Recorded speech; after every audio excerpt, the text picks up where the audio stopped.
August 18th, 2010, a Florida spring called Vortex. 30-year-old Ben McDaniel goes under alone at sunset, past a gate that was never supposed to be opened for him. He holds no cave certification. He never comes back up. And then comes the part that almost never happens in underground accidents. 16 divers, 36 days of searching. Every reachable passage in the system checked to the last turn. And no body, no gear. People don't vanish without a trace in a cave. Here, one did. 3 theories, not a single piece of proof, and a question that still has no answer. To understand how he ended up down there, we have to go back to Memphis. Benjamin McDaniel is born on the 15th of April, 1980, in Memphis, Tennessee. The family lives in suburban Collierville, and Ben is the oldest of 3 brothers. His father, Shelby, and his mother, Patty, raised their sons in a comfortable home, the kind of place where a boy's hobby gets backed with both money and time. Ben finds water early. He starts diving at around 15, and his first work with a tank happens literally in the family swimming pool. It's a safe place to work out how to breathe underwater, how to hold your balance, how not to panic when your mask floods. That's an ordinary path for an American teenager from a comfortable family, except Ben never grows out of it. It becomes the main way he spends his free time. Over the years, one detail about him as a diver comes into focus. He likes the ocean less than fresh water, and Florida is built perfectly for that kind of interest. Hundreds of springs and underground passages are cut into the limestone under its surface, the water in them clear and cold all year round, and from Memphis, you can drive there in a day. One of his favorite spots becomes Vortex Spring in the north of the state.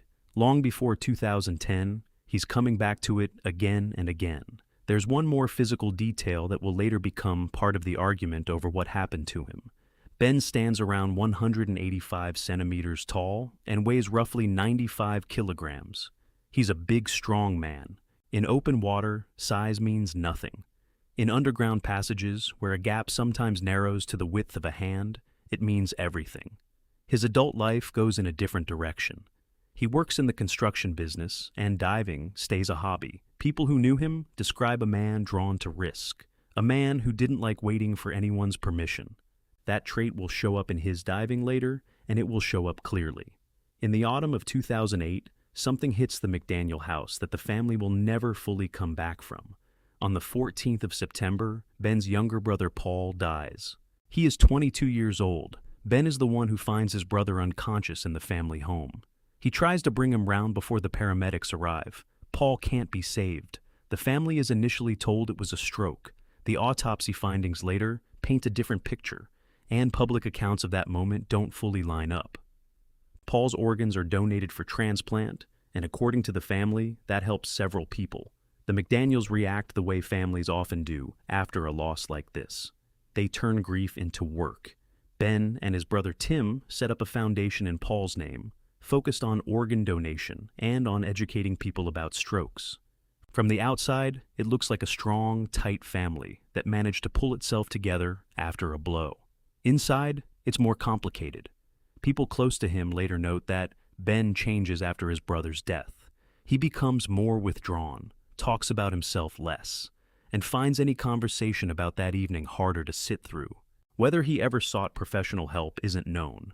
It isn't in the case materials, and it isn't in his parents' interviews. This part of the story matters for a reason. 2 years later, when Ben disappears and a theory appears that he ran away and started a life under another name, it is Paul's death that his parents will hold up as their main argument against it. And they will come back to that argument more than once. For now, though, at the end of 2008, Ben is 28, and his work, his marriage, and his money all start falling apart at roughly the same time. The construction company he built his adult life on doesn't survive the end of the decade. The American property market sinks, the contracts dry up, and Ben's business closes with tax debts of somewhere around $50,000. Around the same time, his marriage ends. The details of the divorce were never made public, and neither side discussed them.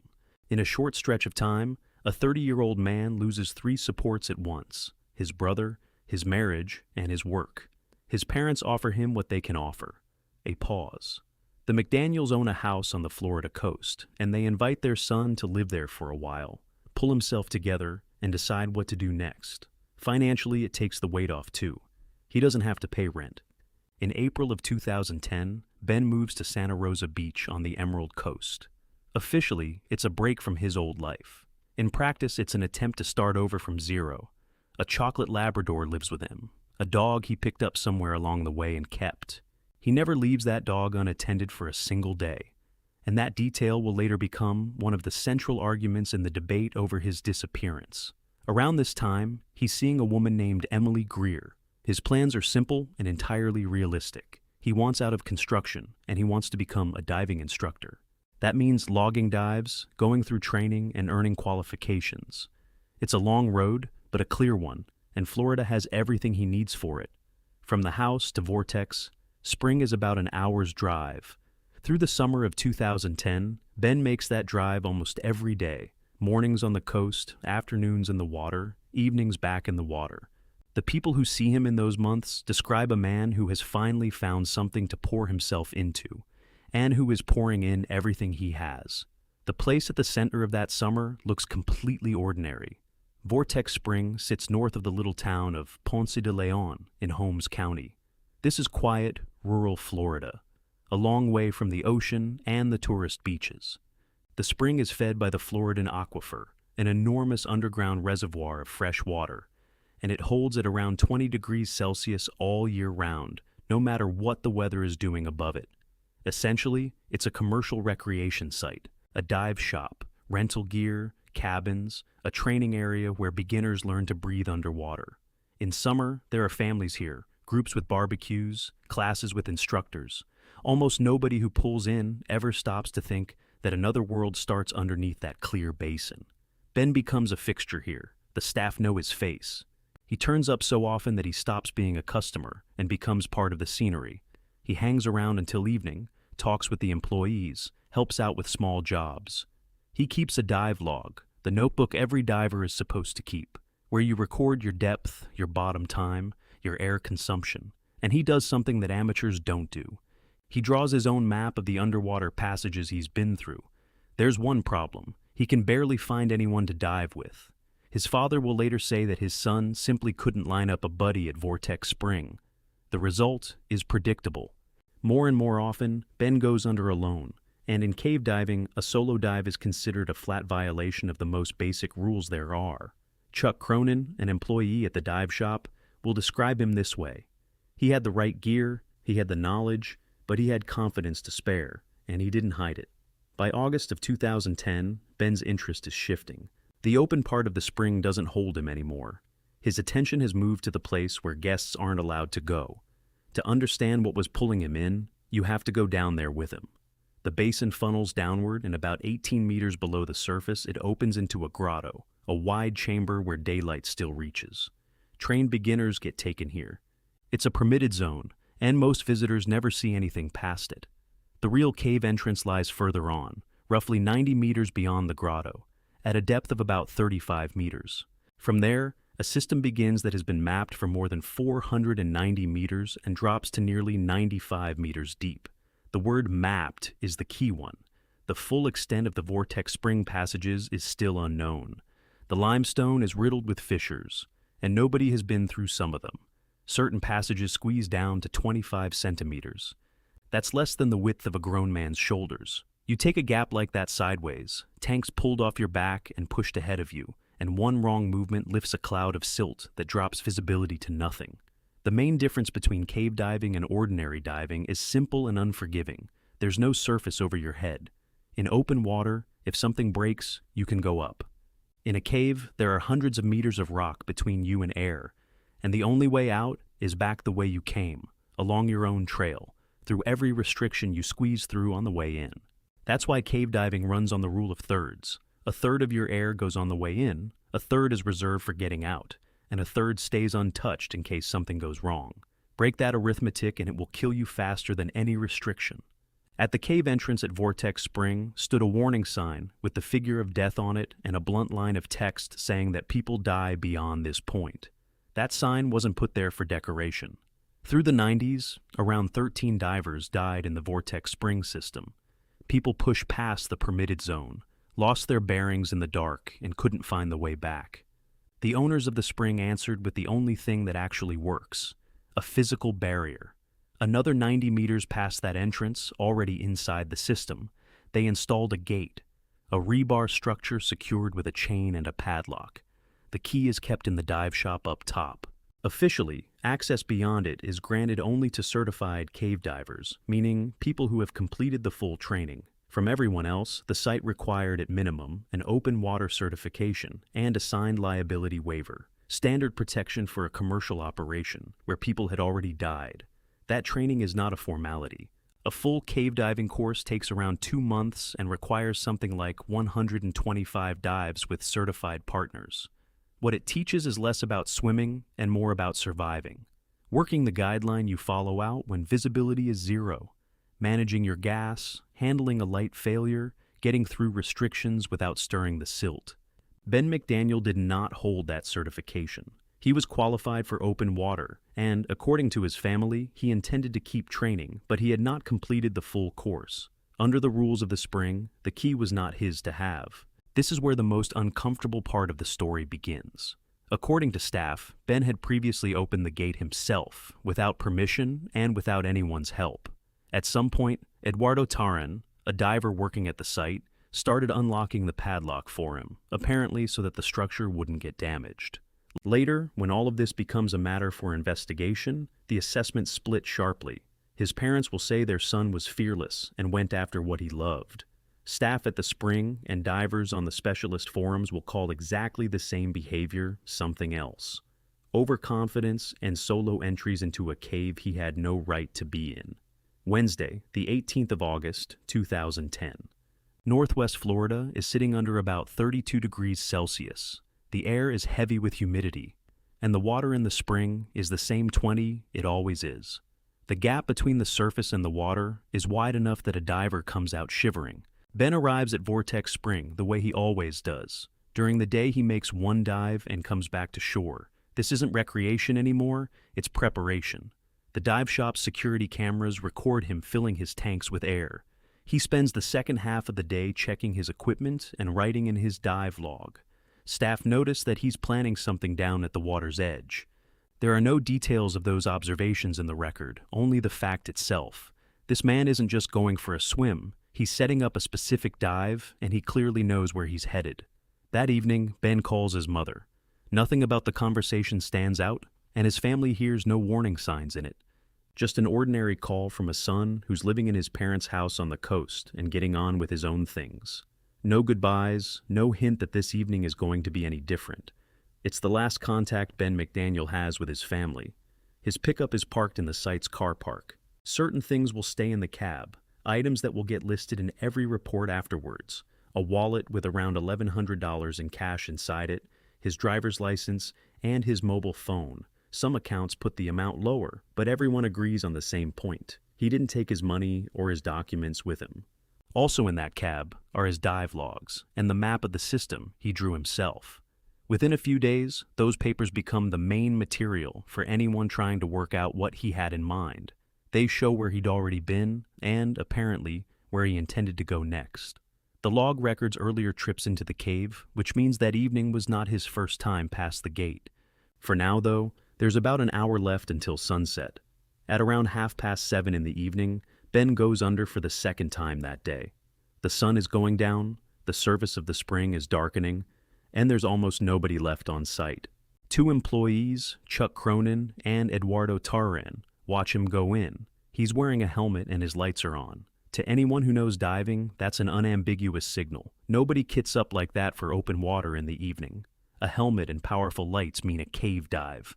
Taran goes down after him. He unlocks the gate, watches Ben go inside, and comes back up. That's where visual contact ends. No agreement about a return time was ever recorded in the case file. What happens over the next few minutes will be picked apart very carefully later. Normally, the staff kept an eye on the bubbles at the surface. The logic is simple. The air a diver exhales rises to the top, and that chain of bubbles tells you the person is holding a decompression stop, meaning he's alive, breathing, and slowly coming out. No bubbles is the first sign of trouble. That evening, nobody watched the bubbles. Cronin and Taran drove to Taran's house for coffee. The spring was left empty, the water dark, and beneath it, past an unlocked gate, was a man with no cave diving certification. Nobody ever saw Ben McDaniel again. Not that evening, not the next day, not at any point since. Nobody checked the water an hour later, or the following morning. The 19th of August passed at the site like any other working day. His belongings stayed on the shore, his truck stayed in the car park, his dog waited at home. He never came up. From that moment on, what had been a single dive turns into a case that Holmes County still carries on its books as a missing person. On the morning of the 20th of August, staff noticed the truck. Ben's pickup hasn't moved in 2 days. For a man who drives in and out every single day, that isn't normal. They check the house on the coast, and there they find the second detail, the one that means more to his family than anything else. Nobody had fed the dog in 2 days. Ben, according to everyone who knew him, never abandoned that Labrador, not once. Eduardo Tarrin calls the Holmes County Sheriff's Office. Deputies arrive at the spring, the area is taped off, and the site is shut down. Dogs trained to search for people are brought to the water. The dogs alert on the surface of the spring, meaning they're pointing to this as the place to look. In those first hours, nobody has any doubts. There's one theory. The man didn't come out of the cave, this is a drowning. And what lies ahead isn't a rescue, but a body recovery. That's how the investigators see it. That's how the divers see it. And that's how the family sees it. Ben's parents and his girlfriend will be present for most of the search operations. But here a problem shows up that you'd never run into in a case on dry land. Captain Harry Hamilton, an investigator with Holmes County, would later point out that the number of people in the world who can work in a system like this and bring bodies out of it is tiny. Regular police, fire department divers, rescue crews, and boats, none of that is any use here. The only person who can go past that gate is a very highly qualified cave diver, and there aren't many of those in the entire country. The case is opened not as an accident, but as a missing person. Legally, that's the correct wording. There's no body, nobody witnessed what happened, and there's no evidence at all about what took place beyond the gate. At the time, nobody imagines that wording will still hold years later. For 3 days straight, volunteer divers comb the accessible part of the system, while dog handlers work the surrounding swamps. People show up on their own, without being called. In the small world of cave diving, news like this travels in hours. The first thing recovered is a set of tanks linked to Ben. A full 80 cubic foot aluminium tank, with a regulator attached, is found roughly 60 meters from the cave entrance. Tanks like that are staged deliberately. You drop them along the route to pick up on the way back and breathe from on the way out. 2 more tanks, these ones without regulators, turn up closer in the grotto, next to a homemade air bell. That's an upturned metal container that traps a pocket of air underneath it. You can get your head up inside it, take out your regulator, and talk. It's an unofficial piece of kit, but plenty of dive sites have one. And here a detail surfaces that puts the specialists on edge. Every recovered tank holds ordinary compressed air, not the gas mixtures you use at the depths this system reaches. For a man seriously preparing for a deep cave dive, that makes no sense. Ordinary air becomes dangerous in its own right at that depth. It causes nitrogen narcosis, a state in which a diver loses the ability to judge a situation clearly. No body, no second set of equipment, no telling marks on the floor. The searchers find nothing. The number of tanks recovered is reported differently in different accounts. Some say 2, some say 3. The sources don't agree. By the end of the 3rd day, this no longer looks like a routine accident. In cases like this, the body is usually found quickly. Here, the search teams keep coming back with the same result. Nothing. On the 23rd of August, a man joins the effort for whom recovering the dead from underwater caves is a profession. Ed Sorensen, a veteran cave diver with something like 2,500 dives behind him, comes straight from an expedition in the Bahamas. His dive center is about an hour's drive from Vortex Spring. That same day he makes 3 separate dives into the system. His tactics are different from the volunteers. He takes a diver propulsion vehicle, a small battery-powered unit with a propeller that pulls a diver along and saves air, and he takes smaller tanks so he can squeeze through places a standard rig won't fit. Sorensen pushes roughly 520 meters into the system. That's further than anyone else involved in the search, and about 60 meters beyond the edge of the area marked on Ben's own map. Put simply, he inspected even the passages that Ben, judging by his papers, had only been planning to explore. What he sees back there becomes the central argument in this story for years to come. That section is untouched. The silt on the floor lies flat, and there isn't a single scrape on the walls or the ceiling. In a cave, that reads like footprints in snow. Anybody passing through inevitably catches the rock with their tanks, their fins, their shoulders, and the cloud hangs in the water for hours. Sorensen compares the physical numbers. He's shorter and lighter than Ben by about 5 centimeters and 10 kilograms. In the places where he had to squeeze himself through, a big man with no cave training wouldn't have got through at all. His conclusion comes with no hedging. You cannot get through that restriction without leaving a trace. Therefore, Ben is not in there. That statement turns the entire case in a different direction. Shelby and Patty McDaniel do not accept that conclusion. They hire the man who knows these passages better than anyone, Steve Keen, the cartographer who drew the map of the Vortex Spring system back in 2003. If there's an unchecked corner anywhere in there, he's the one who should find it. Keen makes 7 dives. He follows his own old markers, checks the side branches, looks over the places where a person could get held up. He finds no fresh sign of Ben. His wording is more cautious than Sorensen's, but it amounts to the same thing. If Ben is inside, he doesn't know where.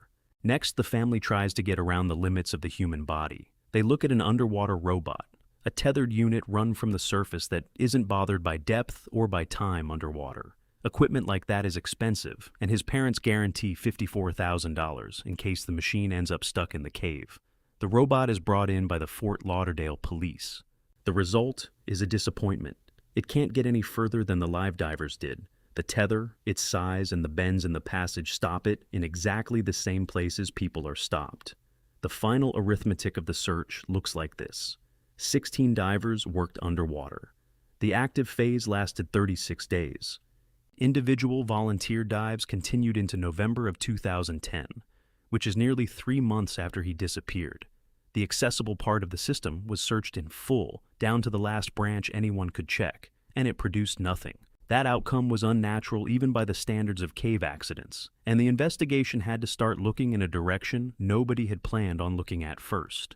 While the divers work below, dog teams sweep the woods around the spring. The dogs cover the perimeter of the site, the access roads, the brush behind the car park. Nothing. Their only alert in the entire operation is the one on the water of the spring in those first few days. Then they check the water flowing out of the spring. Vortex Spring isn't a closed system. Its outflow feeds into Blue Creek and Sandy Creek, and from there into the Choctaw-Hatchie River, which carries the water down to the Gulf. In theory, if a body had been washed out of the system, some sign of it should turn up downstream. Those waterways are searched, including from a helicopter. The banks, the snags, the backwaters, all the places where anything a river carries usually ends up. Nothing comes of it. Then they go further and use a method that doesn't come up often in search work. Over the following months, around 30 water samples are taken. They're tested for the bacteria that appear when organic material is decomposing in water. The logic is straightforward. Even if a body is out of reach, wedged in a fissure somewhere, the products of decomposition will get into the flow and leave a biological trace. Not one of the 30 samples shows those signs. Strictly speaking, that doesn't prove anything conclusively. The spring is powerful, and the water in it turns over fast. But it didn't support the theory of a body inside the system either. Separately, investigators look at the people involved. Eduardo Taran, the employee who unlocked the gate and was the last person to see Ben underwater, takes a polygraph test. His account holds up, and investigators are left with no questions for him. By the winter of 2010, the case is in a rare kind of dead end.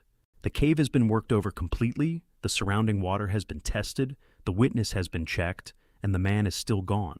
And that's when the theories stop being one theory and start competing with each other. The simplest explanation is the one Ben's parents held from day one and never let go of for years. Their son died in the cave, and he is still in there, in a part of the system nobody has managed to reach. Every statistic on underground accidents supports that. In a cave, a dead diver is almost always found, because there's nowhere for him to go. The current in systems like this is weak. There's no outflow carrying anything away, and the body stays near where the accident happened, usually right at the restriction the diver was trying to get through, or somewhere along the route where his air ran out. That's why, in the first few days, nobody doubted how this would end. Two facts worked against that theory, both of them gathered underwater back in August: the undisturbed silt and the clean walls in the far section of the system. The people who went in there personally said so with confidence, and said so publicly. But the theory picked up an unexpected defender. The diver and documentary filmmaker, Jill Heinerth, initially didn't believe Ben was deep inside the system. Then she went through his dive log and his hand-drawn map, and she changed her mind. Her suggestion is that Ben may have gone not along the main passage, but into a narrow side fissure. A fissure like that might not be marked on any map at all, including Keene's. A person under nitrogen narcosis is capable of making a decision that would never occur to him sober, trying, for instance, to squeeze into somewhere he can't turn around. Nobody has been able to test that idea. Beyond a certain point, either the width of the passage stops you, or the limits of the technology do. Ben's parents kept returning to this theory for years after the active search ended. It remains logical, well-argued, and completely unproven, exactly like the other two. At the spring itself, another explanation started circulating fairly quickly. Some of the staff, including Chuck Cronin and the owner of the spring, Lowell Kelly, suspected that the disappearance had been staged. By that reasoning, Ben walked away from his tax debts, his failed marriage, and the weight of the loss in his family, leaving his gear and his truck behind as a stage set, and started a life under another name. At first glance, the theory holds together. A man in debt, with no business, no family, living in his parents' house, is the textbook profile of someone who could, in theory, vanish on purpose. What works against it is the rest of it. He'd spent those same months preparing to change careers, and people planning to run generally don't make plans like that. His parents rejected it flatly and point by point. He left money, documents, and a phone in the truck, all the things you don't start a new life without. He left the dog he had taken in himself and had never abandoned for a single day. Emily Greer, the woman he was seeing at the time, never got so much as a hint of anything like that. And above all, his parents insisted that a man who had lived through his younger brother's death and had seen what it did to his mother and father could not knowingly put them through the same thing a second time. By 2011, the McDaniels themselves had begun to consider a third possibility, that other people were involved in their son's disappearance. They hired a private investigator, Lynn Marie Carty. She established that some outside individuals who had spent time on the property of the spring, not among its staff, had prior criminal records, but she named no specific individuals and accused no one directly. Her own position was blunt. There is just as much reason to look for Ben above the water as below it. A detail from that evening also came out. According to witness statements, an unfamiliar, agitated man came to the dive shop and asked whether it was too late to go for a dive. Who that was could never be established. None of the three theories has ever been confirmed, so the family went down the only road left to them and tried to buy an answer. At a charity evening held on what would have been Ben's 31st birthday, the McDaniels announced a $10,000 reward. The money was promised to anyone willing to take the risk of going into the sections of the system the searchers hadn't reached. The diving community took that badly. The wording about who was willing to take the risk landed like a rebuke aimed at everyone who had already dived that cave for free, spent their own money on gas and equipment, and put themselves at risk for somebody else's family. On the specialist forums, people said it outright, so everybody who searched simply wasn't brave enough. The second concern was practical. A reward would pull in people who weren't ready for that cave. The reward was nonetheless raised twice, and by March of 2012, it stood at $30,000. That same March, Larry Higginbotham, a diver from Biloxi, Mississippi, died at Vortex Spring. He didn't come back from a dive in the grotto. He was found next to a shovel, beside an opening a human body physically cannot fit through. It appears he was trying to dig out a silted-up gap, hoping that was exactly where he'd find some trace of Ben. The body was recovered by the same Ed Sorensen, who had to bring him out through 4 narrow restrictions. In April of 2012, the family withdrew the reward. Sorensen laid out the problem without softening it. An offer like that put at risk not only the people who might push further than their training allowed, but also the rescuers who then have to go in after them. According to Ben's father, the family was advised directly to take the offer down. By that point, his parents had come to believe that if their son hadn't died in the cave, then he had fallen victim to someone else's actions. A tip line was opened. No calls came in. By then, the story had long since traveled beyond Holmes County. In March of 2012, the American network Investigation Discovery devoted an episode of a documentary series about missing people to Ben McDaniel's disappearance. It aired 2 days after Larry Higginbotham died in that same spring. That same year, a piece of work on another level appeared, the film Ben's Vortex. It was made by Jill Heinerth and her husband Robert McClellan, both certified cave divers and documentary filmmakers. It was conceived as a short guide for the family, explaining what actually happens underwater in a system like this. Along the way, the material grew, and it turned into a feature-length film. The film is honest in its construction. It lays out all 3 theories: death in an unexplored part of the cave, a staged disappearance, and the involvement of other people, and it doesn't pick one. In 2013, the state of Florida issued the family a death certificate. That's an administrative procedure. After a set period of time, a missing person can be legally declared dead so that relatives can settle his affairs. A document like that is not proof of death. The disappearance case, meanwhile, stayed open, and it has not been closed to this day. No body, no primary set of equipment, not one reliable trace of Ben McDaniel has ever been found. Not in the cave, not on land, not downstream. In the cave diving community, this story has been used ever since as a teaching example. A solo dive, no full cave certification, ordinary air instead of mixed gas, a gate that got unlocked as a favor, and nobody on the surface watching for bubbles. What exactly happened on the evening of the 18th of August, 2010, beyond a gate 35 meters down, has never been established. 16 years later, that is still the only honest answer.